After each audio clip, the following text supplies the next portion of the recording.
ये कहानी है रोहित की, एक 38 साल का साधारण इंसान। रोज की तरह वो ऑफिस के कामों में उलझा हुआ था। ईमेल्स और कॉल्स के बीच दौड़ते भागते वक्त को थामने की कोशिश करता। लेकिन एक बात जो रोहित ने कभी नोटिस नहीं की वो ये थी कि वक्त उसे थामे हुए था। उस रात जब वो ऑफिस से घर लौट रहा था, सड़क पर बारिश हो रही थी। अंधेरे में तेजी से गाड़ी चलाते हुए उसका ध्यान एक ईमेल पर था जिसे उसे सुबह तक जवाब देना था। तभी अचानक एक बड़ा ट्रक सामने आ गया। ब्रेक की तेज आवाज, चीखते टायर और फिर अंधेरा। रोहित की आंखें खुली, लेकिन वो अस्पताल में नहीं था। वो एक अजीब सी जगह पर खड़ा था। सब कुछ धुंधला था, जैसे बादलों के बीच खड़ा हो, और उसके सामने एक लंबा सफेद कपड़े पहने व्यक्ति खड़ा था। तुम कौन हो? रोहित ने कांपती आवाज में पूछा। वो व्यक्ति मुस्कुराया और बोला, मैं मृत्यु हूं और तुम्हें कुछ दिखाने आया हूं। रोहित का दिल तेजी से धड़कने लगा। क्या मैं मर चुका हूं? मृत्यु ने सिर हिलाया। अभी नहीं, लेकिन यह मौका है तुम्हारे लिए अपनी जिंदगी को एक बार पीछे मुड़कर देखने का। शायद इससे तुम्हें कुछ समझ आए। और फिर बिना किसी चेतावनी के रोहित खुद को अपने बचपन में देखता है। वो छोटा बच्चा जो पतंग उड़ाने में खोया हुआ था।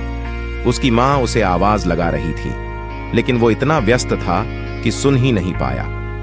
मृत्यु ने कहा, याद है तुम्हारी मां ने तुम्हारे लिए कितना समय दिया था, लेकिन तुम अक्सर अपनी खुशियों में इतना खो जाते थे कि उन्हें समय देना भूल जाते थे। रोहित ने गहरी सांस ली। मैं बच्चा था, मुझे समझ नहीं था। मृत्यु ने कहा, ठीक है, आगे देखो। अब रोहित एक युवा था। उसकी पहली नौकरी का दिन था। वो बहुत उत्साहित था, लेकिन फिर उसे वो शाम याद आई जब उसके पिता ने उसे साथ डिनर पर चलने को कहा था, और उसने मना कर दिया था ये कहते हुए कि काम बहुत है। तुम्हारे पिता वो रात अकेले बिताते रहे और तुमने सोचा बाद में समय निकाल लोगे, लेकिन क्या तुमने कभी निकाला? मृत्यु ने पूछा। रोहित चुप था। उसके पास कोई जवाब नहीं था। आओ तुम्हें एक और चीज दिखाता हूं, मृत्यु ने कहा। अब वो रोहित की वर्तमान जिंदगी में थे। रोहित अपने ऑफिस में बैठा था, एक मीटिंग के लिए तैयारी करते हुए, और उसी समय उसके फोन पर एक मैसेज आया। उसकी बेटी ने लिखा था, पापा आज मेरा डांस परफॉर्मेंस है, आप आओगे ना? रोहित ने उसे नजरअंदाज कर दिया। मीटिंग खत्म होने के बाद उसने सोचा, चलो अगली बार चले जाऊंगा। मृत्यु ने कहा, तुम्हारी बेटी ने उस दिन मंच से हर बार तुम्हें देखा, लेकिन तुम नहीं थे। क्या तुमने कभी सोचा कि तुम्हारी गैर मौजूदगी का असर उस पर क्या हुआ होगा?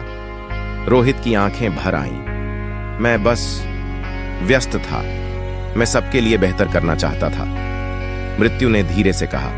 बेहतर करने की कोशिश में तुमने वो खो दिया जो पहले से बेहतर था, तुम्हारे रिश्ते, तुम्हारे लोग। अब रोहित की आंखों के सामने उसकी पूरी जिंदगी घूमने लगी। वो सारे पल जो उसने पैसे कमाने, प्रमोशन पाने और अपने भविष्य को सुरक्षित करने में बिताए, और वो सारे पल जो उसने अपने परिवार और दोस्तों के साथ नहीं बिताए।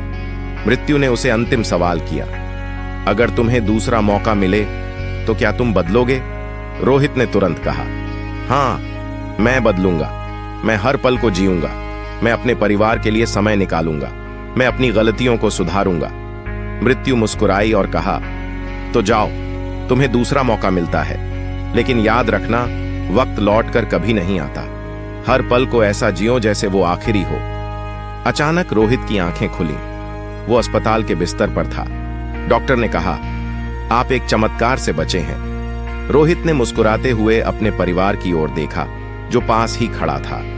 उस दिन से उसने अपनी जिंदगी को पूरी तरह बदल दिया। उसने काम को सिर्फ एक हिस्सा बनाया और अपने परिवार, दोस्तों और खुद के लिए वक्त निकालना शुरू कर दिया।